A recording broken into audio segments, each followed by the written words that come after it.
अगर इंसान दौर हाजिर में तौबा करना चाहता है, ताइब होना चाहता है, तो बुरी सोहबत से बचना ज़रूरी है और अल्लाह के प्यारों की सोहबत इख्तियार करना ज़रूरी है।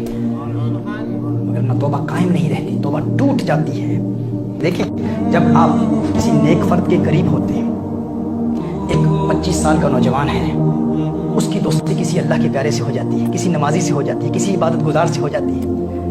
अब ये बेनमाजी है, खुद गुनहगार है, खुद नमाज नहीं पढ़ता, लेकिन वो देखता है कि उस 25 साल के नौजवान की एक नमाज कज़ा हो जाती है। जब उसकी नमाज कज़ा हो जाती है तो उस पर रिक्कत तारी होती है, वो गिरिया उसारी करता है, रोता है, इससे पूछता है तू क्यों रो रहा है, तुझे किस बात में रुलाया, इस कदर तू क्यों रो रहा है? वो कह रहे देखें मेरी नमाज कज़ा होगी। वो कहता है लेकिन नमाज तो मेरी भी कज़ा होती रहती है, लेकिन तू क्यों रो रहा है? वो कहता है कि मैंने उलमा से सुना है, एक हदीस का एक मफ़हूम जिसकी उलमा ने तशरीह की है कि जो एक नमाज कज़ा कर देता है बगैर उज़्र शरई के, वो 2,88,00,000 बरस जहन्नुम की आग में जलाया जाएगा।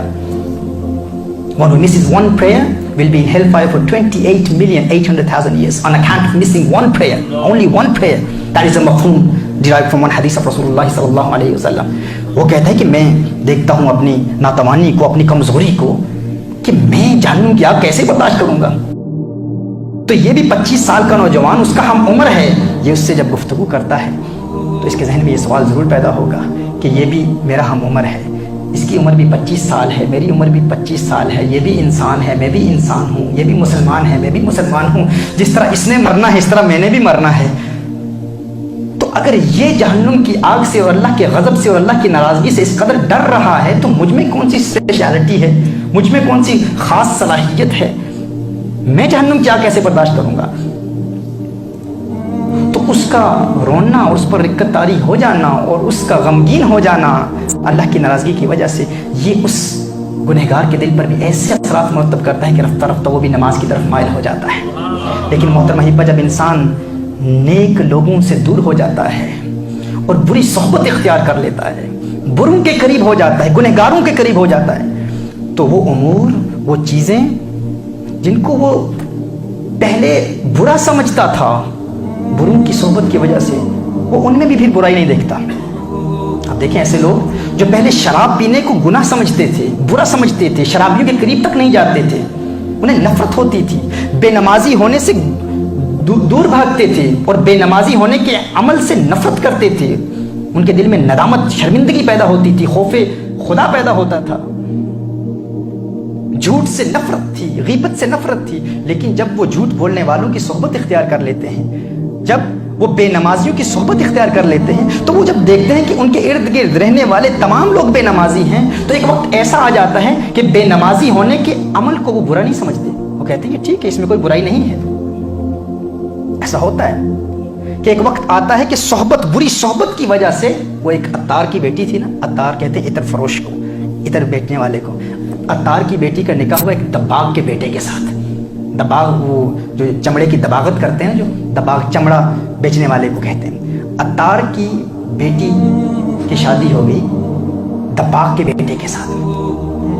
अब जब वो अपने नए घर में आई, तो आप जानते हैं जहाँ चमड़ा बनता हो, जहाँ चमड़ा तैयार होता हो, जहाँ चमड़े की दबागत का अमल होता हो, वहाँ बदबू बहुत ज़्यादा होती है, बहुत शदीद बदबू होती है। तो वो जब वो बहू नए घर में आई, तो घर के एक कोने में बैठी रहती, अपना नाक पकड़ के बैठी रहती, घर में कोई काम नहीं करती। उसकी सास ने कहा कि तेरा यहाँ आने का क्या फ़ायदा, कि जब से तू आई है ना कोई काम करती है, कुछ भी नहीं करती, एक कमरे में तू बैठी रहती है और नाक पकड़ के बैठी रहती है, तेरे आने का क्या फ़ायदा।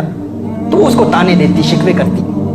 कुछ अरसे के बाद जब उसी अत्तार की बेटी, जब उसके वालिद साहिब, वो अत्तार इतर फरोश, वो जो खुशबू के माहौल में परवान चढ़े थे, वो जब घर में आते हैं, अपनी बेटी को मिलने के लिए आते हैं, तो उससे वो सास गिरगिला करती है, आपकी बेटी यहाँ आई है, लेकिन जब से आई है देखिए कि ये कोई काम नहीं करती है, कि कमरे में बैठी रहती है, इसके आने का फ़ायदा क्या है। तो उस बेटी के वालिद ने कहा कि तू यहाँ आई है तो ये शिकवा कर रहे हैं, ये कह रहे हैं तेरे आने का फ़ायदा क्या है। उसने कहा वालिद साहब देखिए, ये गलत बात कह रहे हैं, हर चंद के मैं कोई काम तो नहीं करती, मैं कुछ नहीं करती, लेकिन एक बात ज़रूर कहूँगी कि मेरे आने की बरकत से इनके घर की बदबू ख़त्म हो गई है। जब से मैं यहाँ आई हूँ वो बदबू ख़त्म हो गई है। वालिद साहब आपको याद है जब हम पहली मरतबा यहाँ आए थे तो कितनी बदबू आती थी, लेकिन अब वो बदबू ख़त्म हो गई, ये मेरी बरकत है। वालिद ने कहा नहीं मेरी बेटी, ये तेरी बरकत नहीं है, ये इस घर की नहुसत है कि तेरी बदबू को सूंघने की सलाहियत ख़त्म हो गई है।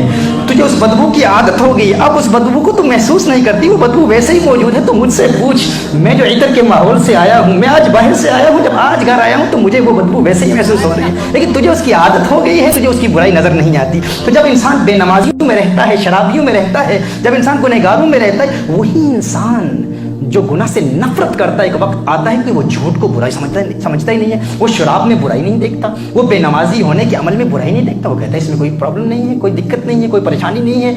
अल्लाह देखिए, अल्लाह सबका अल्लाह एक ही है, अल्लाह माफ़ कर देगा, अल्लाह गफूर रहीम है, इस किस्म के बहाने। लेकिन जब वही शख्स एक नेक शख्स के साथ रहता है, अपने हम उम्रों के साथ रहता है, वो देखता है कि वो लोग एक नमाज कज़ा होने पर कितना रोते हैं। अच्छों की सोहबत का मोहतरम अहिब्बा यही असर है।